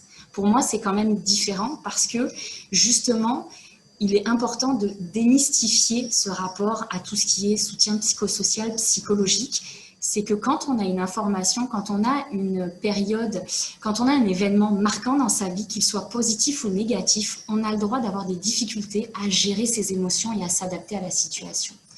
Donc moi, je nomme pas forcément les termes psychologiques parce que je pense que ça fait peur à beaucoup de personnes. Je vais plutôt parler de qu'est-ce que ressent la personne. Le normaliser et après voir effectivement les émotions ou la difficulté de gestion des émotions, quel est l'impact au quotidien. Ce qui fait qu'on est dans quelque chose de beaucoup moins stigmatisant et de beaucoup moins, qui peut faire moins peur en fait, puisqu'on n'est plus à dire là tu as des troubles psychologiques, ça ne va pas du tout, il faut que tu ailles voir un médecin, un psychologue, un psychothérapeute, une travailleuse sociale. On est plutôt sur c'est quoi ton vécu et ton ressenti de la situation, c'est quoi tes enjeux face à ce diagnostic. Ça ne veut pas dire qu'à un moment donné, on ne va pas l'aborder, mais c'est toujours difficile quand une personne vient vous voir, si elle ne va pas voir un psychologue directement, c'est difficile, et je pense, quelle que soit la profession, de mettre directement les pieds dans le plat en disant « tu as des difficultés psychologiques, tu dois aller voir un professionnel spécialisé ». Donc, c'est aussi l'approche, je pense, qui est importante. Et moi, j'axe beaucoup sur la notion des besoins de la personne. Quand elle vient nous voir, elle attend quoi de nous? Merci beaucoup, Cécilia. Je vais maintenant me tourner vers Dr. Chomienne. Et j'aimerais continuer un peu toujours dans le sens de l'intersection, je dirais, santé mentale et ce diagnostic qui initialement est un diagnostic de santé physique en lien avec la santé, la santé physique. Vous, en tant que médecin de famille, en tant que professionnel de santé clinicien, est-ce aussi un constat fréquent que vous avez dans votre pratique, les personnes qui ont un cancer du sein, en parlant uniquement du cancer du sein, ont aussi des problèmes de santé mentale ou un besoin de soutien psychologique? Oui, mais c'est Marie-Hélène, hein, c'est pas Dr. Chomienne. Mireille quand même. Je pense que, non mais c'est clair que du moment qu'on a un diagnostic de cancer du sein, on va avoir besoin d'aide psychologique, d'un support, que ce soit par un psychologue ou par des groupes de support aussi. Je pense qu'on vit dans un moment relativement excessivement difficile il y a énormément d'ajustements à faire. C'est un tremblement de terre, la vie change. En une seconde, tout a changé. Notre vision de la vie, notre rapport avec nos enfants, notre famille, nos collègues et aussi. Donc, tout change. Donc, je pense que c'est clair que, dépendant des gens, le besoin va se faire sentir au début, au milieu, un peu plus tard dans la maladie, mais c'est clair qu'il y a besoin d'un support et c'est lourd pour une même personne. Alors, des fois, le support peut venir des fois du conjoint ou de la mère, du père, ou des fois des enfants s'ils sont plus âgés, qui vont être là, mais à un moment donné, il faut qu'on trouve nos propres solutions selon les besoins, comme disait Cécilia, qu'on va avoir.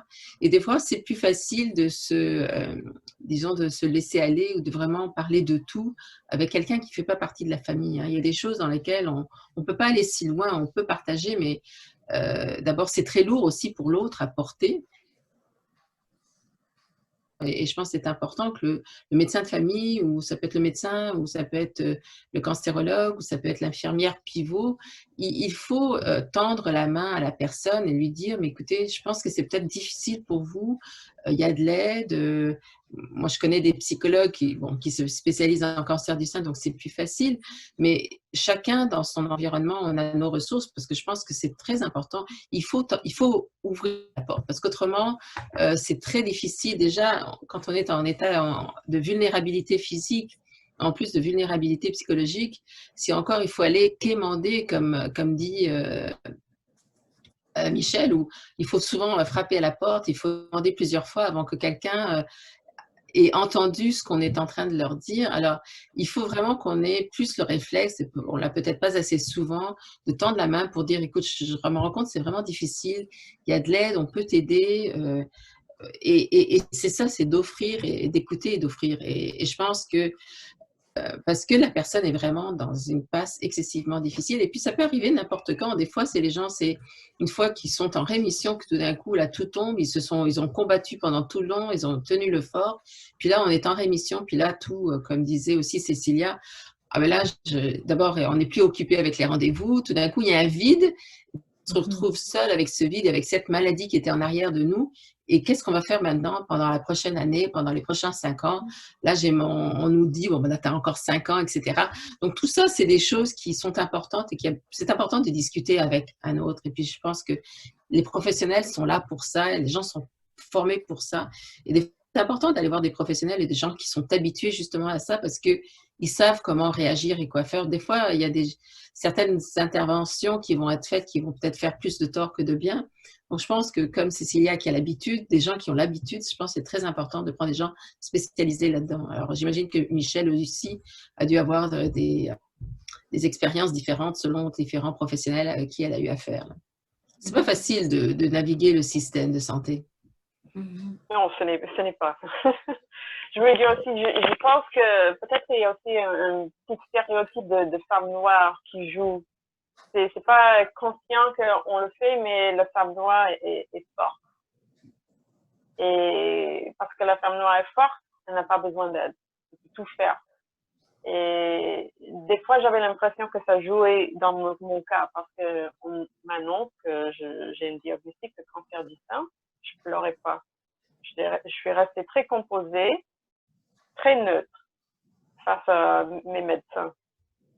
À la maison, toute seule, je pleurais. Mais là, j'avais l'impression que, peut-être parce que je ne montrais pas mon côté émotionnel, qu'on ne pensait pas que j'avais besoin d'autant de soutien. Même si je disais, je veux du soutien, peut-être on me regardait, bah, tout est cool chez elle, elle pleure pas, elle n'a pas l'air très émotive, ou n'a pas peur face à cette maladie. Mais je demandais quand même du soutien, mais j'avais l'impression que c'était peut-être un petit stéréotype que la femme noire, elle est forte, elle peut tout subir, voilà, elle n'a pas besoin d'aide. Donc, même si elle demande, on va juste laisser comme ça pour l'instant, parce qu'elle est forte. Donc, j'avais l'impression que ça jouait aussi. Et à ce sujet, justement, Marie-Hélène, je voulais demander, est-ce que les professionnels de santé sont, je dirais, outillés, encore une fois, ou formés à à penser ou à prendre en charge ce diagnostic, bon, à prendre en charge ce mélange de santé mentale et santé physique, de problèmes de santé? Est-ce qu'ils sont formés? Est-ce qu'ils sont outillés? Est-ce qu'en général, c'est quelque chose qu'on propose quand on est en train de parler du plan de traitement, par exemple? Est-ce que c'est quelque chose dont on parle et donc auquel on penserait? Par rapport au soutien psychologique, je pense que c'est clair que en soins primaires, au niveau des médecins de famille, je pense qu'on est quand même un peu plus ouvert à ça. On voit souvent des gens en difficulté, puis on est quand même outillé, mais on n'a pas les meilleurs outils. On sait que quand même souvent, des fois, si on pouvait avoir accès ou pouvoir référer nos patients à des psychologues plus facilement ou à du soutien qui était disponible ou qui était pris en charge par les cartes soleil ou les cartes de santé, ça serait tellement plus facile parce qu'on a besoin de ce soutien-là. Nous, on n'a pas, en tant que médecin de famille, on n'a pas toujours le temps de prendre le temps ça serait important, mais on n'a pas toujours le temps avec le nombre de personnes qu'on est supposé voir dans une même journée, de s'arrêter parce que ça peut prendre une demi-heure ou 45 minutes si on veut faire ça de façon adéquate. Alors souvent, c'est pas toujours fait. Je pense que les spécialistes eux sont très peu outillés ou souvent très mal placés, mais par contre, des fois dans des cliniques organisées, il y a des infirmières où les ressources sont là, et puis ils peuvent, mais ils vont passer la brochure. À mon avis, je me trompe peut-être, mais peut-être qu'ils vont facilement passer la brochure. Ben, tiens, tenez, il y a un psychologue qui voit au coin de la rue là, qui fait ça. Allez-y. Donc, je pense que les spécialistes sont mal à l'aise avec ça. Ouais, eux, ils viennent pour traiter le cancer, vous réglez votre cancer. Ils vont vous trouver votre recette pour votre cancer, puis voilà, ça c'est fait. Moi, j'ai fait ma part. Que ce soit un cancérologue ou que ce soit un cardiaque, et puis un cardiologue, je pense que Anifa et Mireille me connaissent. Elles savent que ça fait déjà au moins 14 ans que j'essaie d'intégrer la psychologie dans les soins primaires. Donc, pour moi, je tiens ça à cœur, mais je pense qu'on n'a pas assez le réflexe. Et si on l'a, on n'a pas toujours les outils ou les ressources pour le faire. Alors, mais c'est là, quand on cherche, on peut trouver. C'est essentiel parce que c'est important, des fois, de comprendre des problèmes psychologiques pour la compliance ou que la personne veuille bien accepter la chimio ou que la personne veuille bien accepter la radiothérapie parce que des fois, si on n'a pas toujours compris c'est quoi l'obstacle pour cette personne-là d'embarquer dans le traitement, la personne ne suivra pas. Donc, des fois, on a vraiment besoin de travailler en tandem avec les psychologues ou avec des travailleurs sociaux qui sont formés là-dedans pour justement faire avancer. Alors, pour moi, c'est essentiel.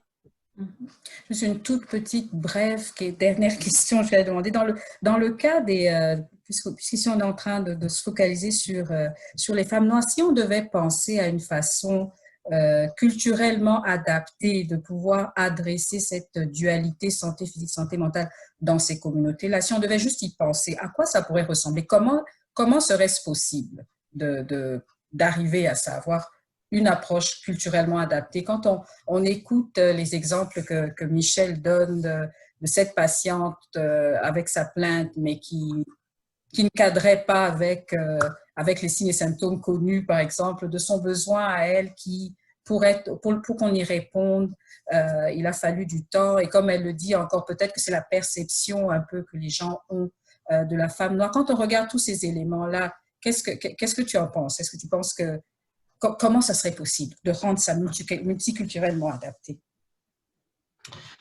Comme dit un petit peu, il y a quelqu'un qui parlait d'éducation. Je pense que d'un certain côté, il y a un certain niveau d'éducation aussi qui joue. Je pense que Anifa, Mireille, Ursula, je pense que si vous aviez besoin, je pense que j'aurais pas de difficulté à parler avec vous, puis que vous comprendriez les besoins d'aller chercher de l'aide d'un psychologue si jamais c'était nécessaire. Et je pense que Michel aussi, mais il y a des personnes, mais ça se trouve aussi chez les Blancs. Il y a des personnes blanches à qui je parle de psychologie, puis ça y est, tout de suite, c'est la catastrophe, ben, je suis pas fou.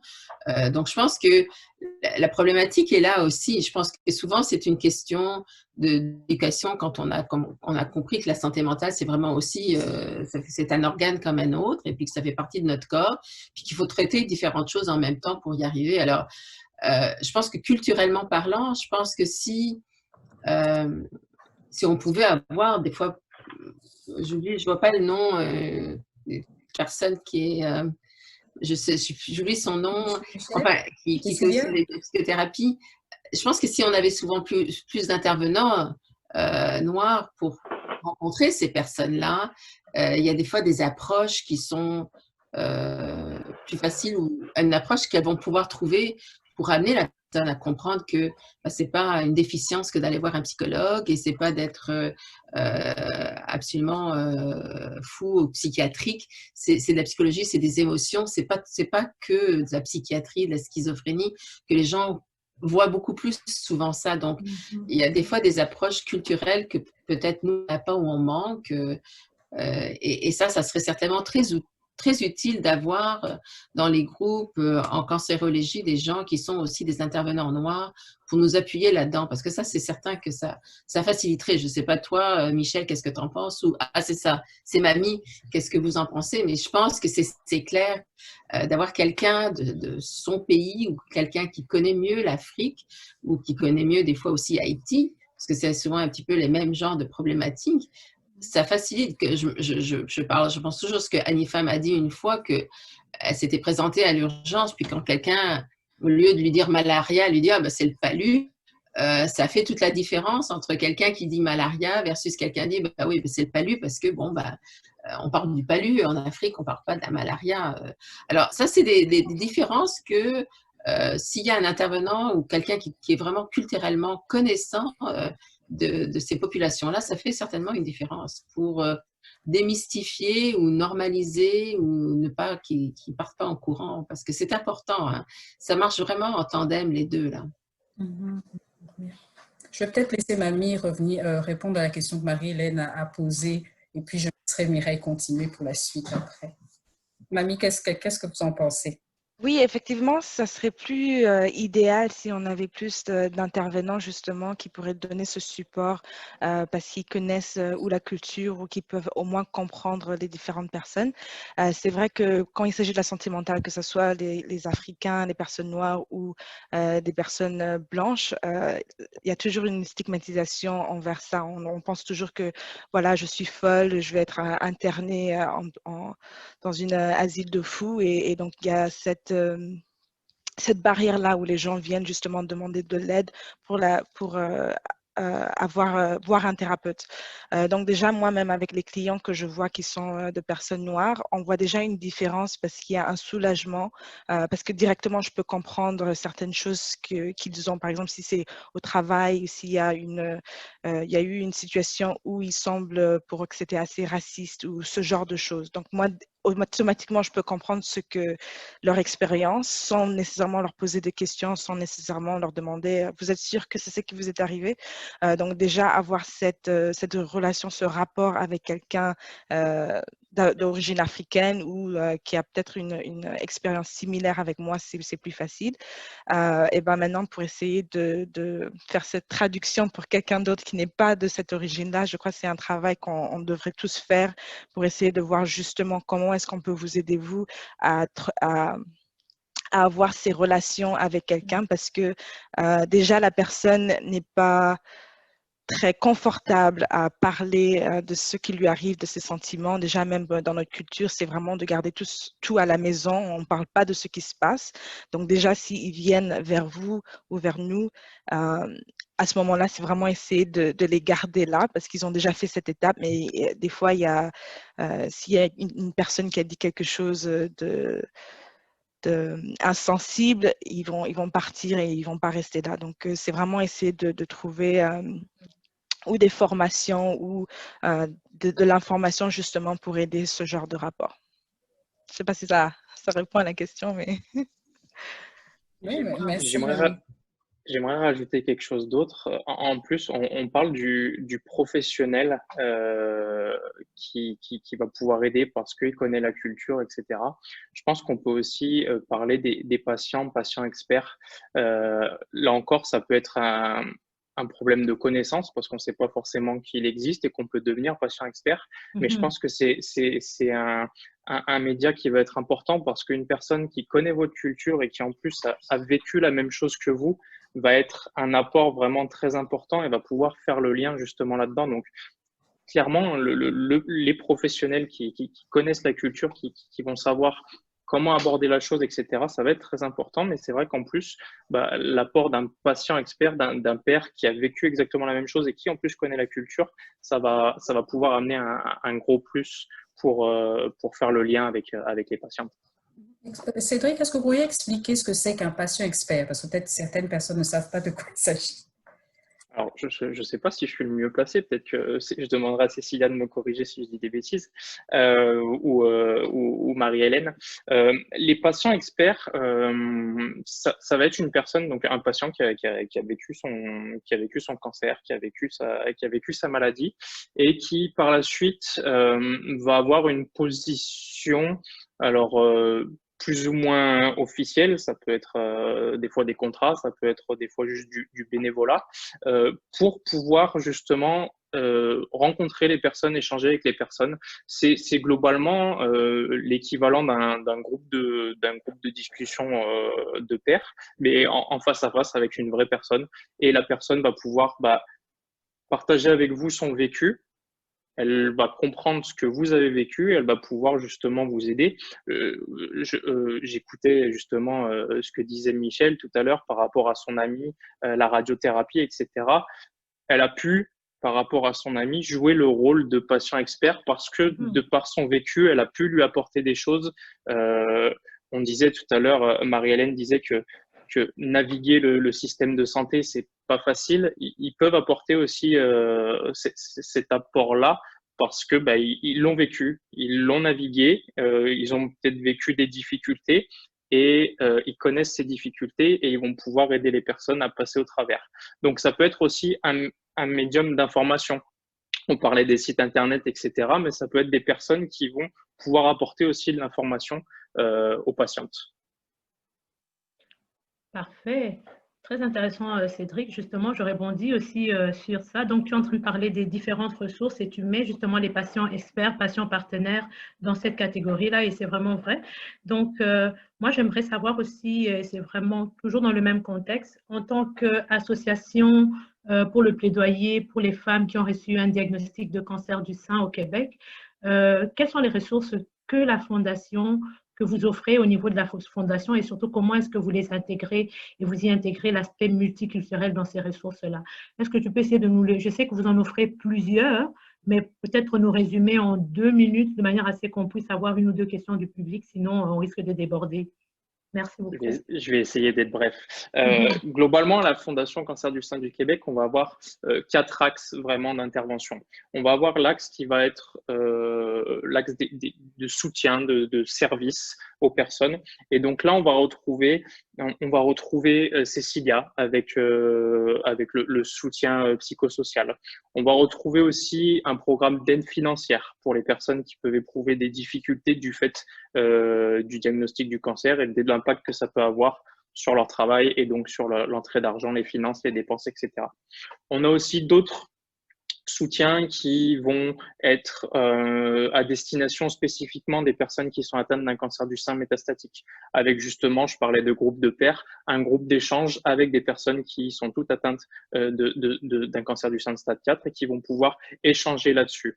On a aussi toutes des programmes qui sont plus orientés sur la kinésiologie, l'activité physique. Donc, on a du yoga, on a un groupe qui s'appelle Ma Santé Active, un groupe Facebook où les personnes vont échanger, qui est modéré par une de nos kinésiologues.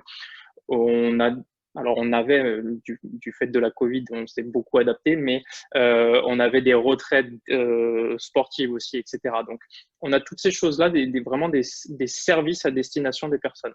Ensuite, on a tout l'aspect d'éducation et d'information. Et ça, on en parlait, on se rend compte que ça va être un peu le nerf de la guerre, justement. C'est de réussir à faire en sorte que l'information, elle puisse parvenir aux personnes. Donc nous, aujourd'hui, on intervient sur des kiosques, on a du matériel éducatif qui est mis à disposition des personnes qui nous le demandent. On va participer, comme ce soir, à des tables rondes. On va aussi organiser des événements. Il y a 15 jours, 3 semaines, on a réalisé notre forum scientifique avec des intervenants qui, justement, discutaient sur des thématiques particulières. Donc l'idée, c'est de pouvoir amener de l'information. On a notre site internet qui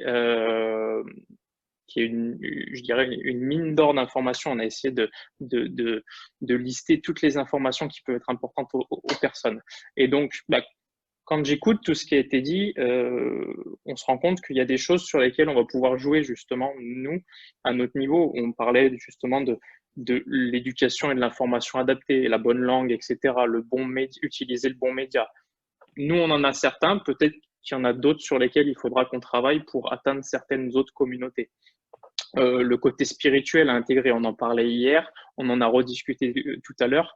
Peut-être qu'il y a cet aspect-là aussi à intégrer. Comment peut-être d'abord commencer à informer, éduquer la communauté religieuse, spirituelle, pour que elle, qui est un référent, puisse donner la bonne information aux personnes qui se dirigeront vers ces personnes-là et peut-être pas forcément vers l'équipe médicale.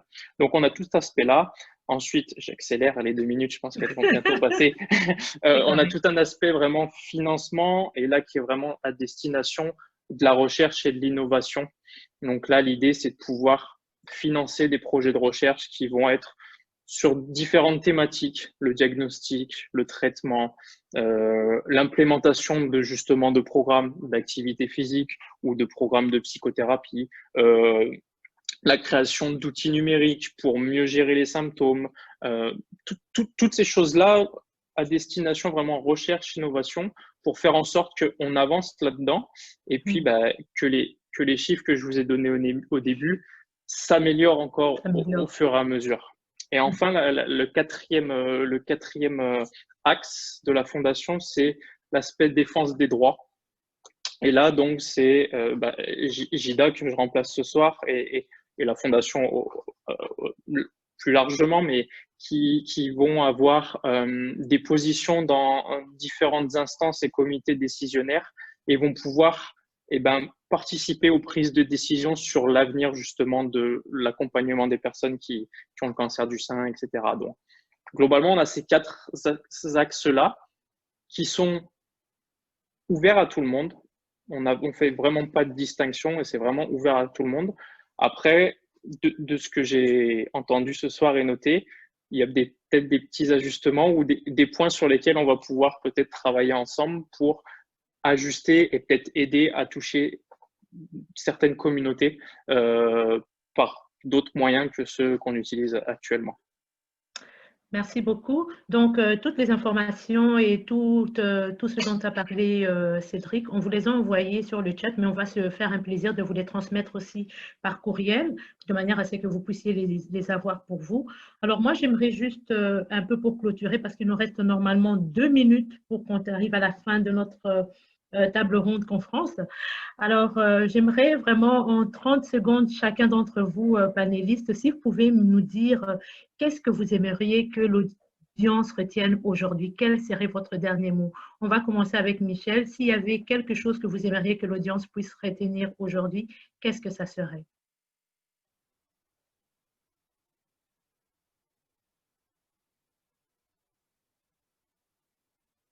Allô, Michel? Michel, on n'entend pas, désolée.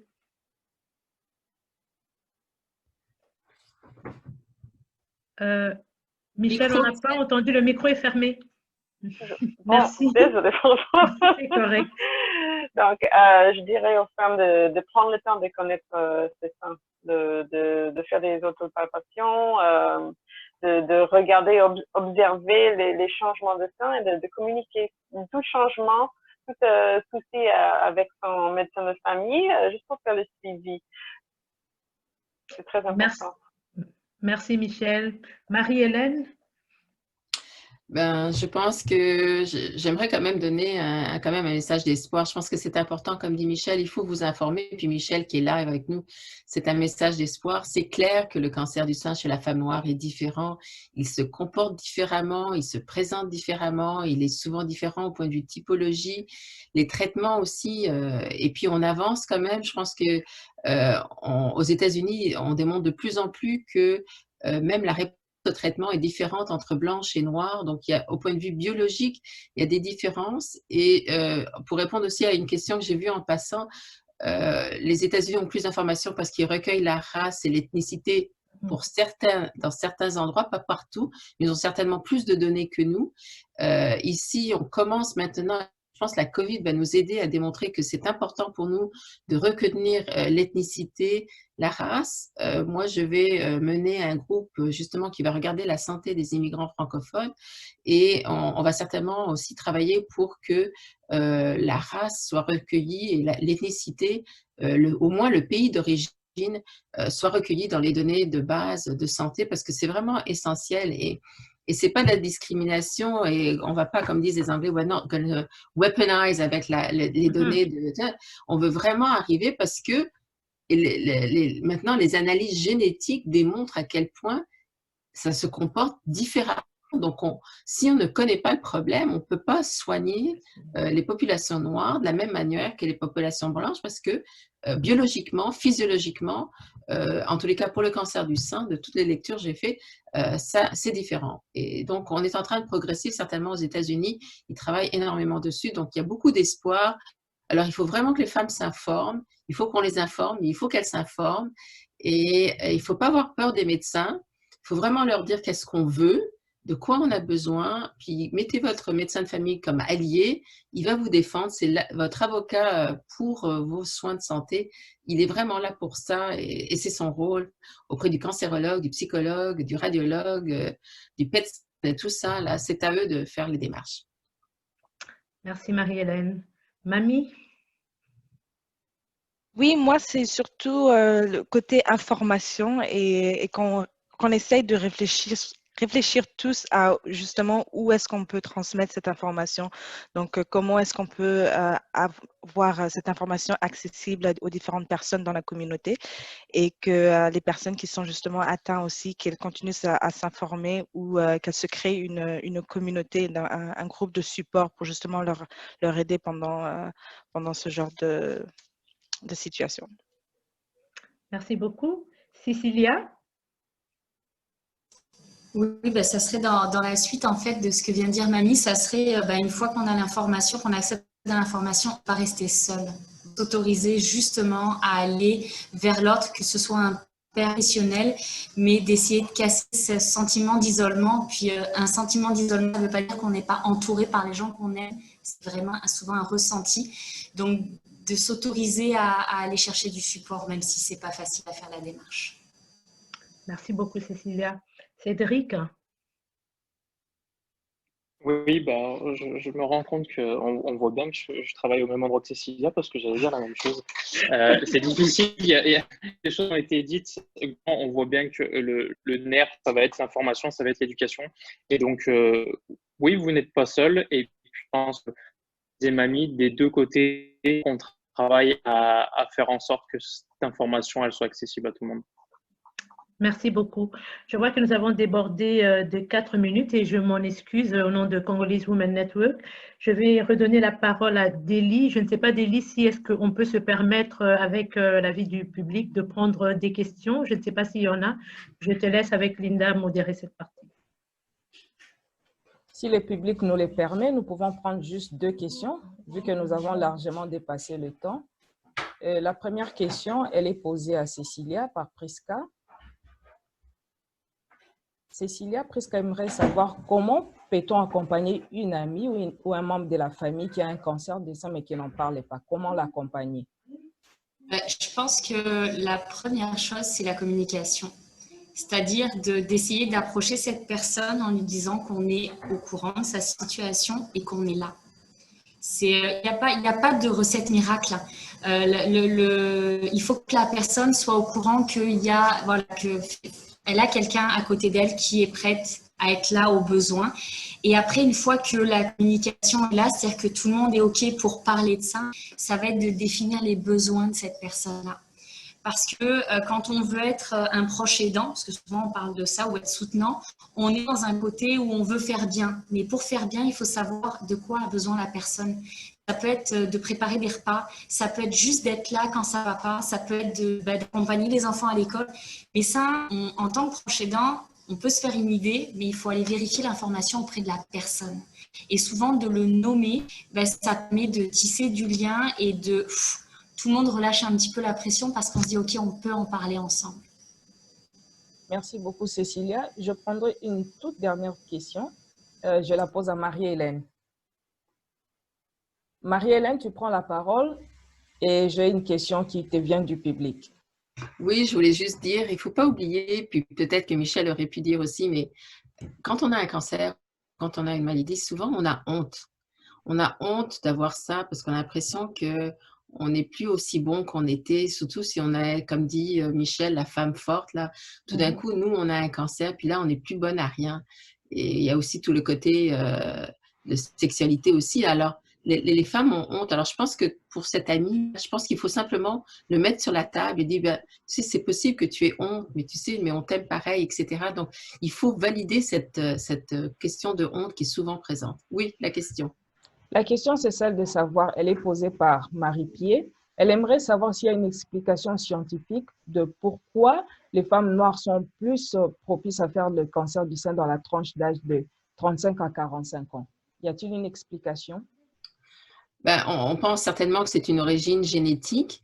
Il y a beaucoup d'avancements dernièrement, je dirais dans les 3-4 dernières années, avec les études des génomes et des exomes. On est en train de voir justement au niveau ARN et DNA exactement qu'est-ce qui se passe. Et ce qui est intéressant, et on en parle aussi dans le coronavirus, il y a le facteur de la vitamine D. Et la vitamine D aide énormément à la réparation des mutations, de certaines mutations génétiques.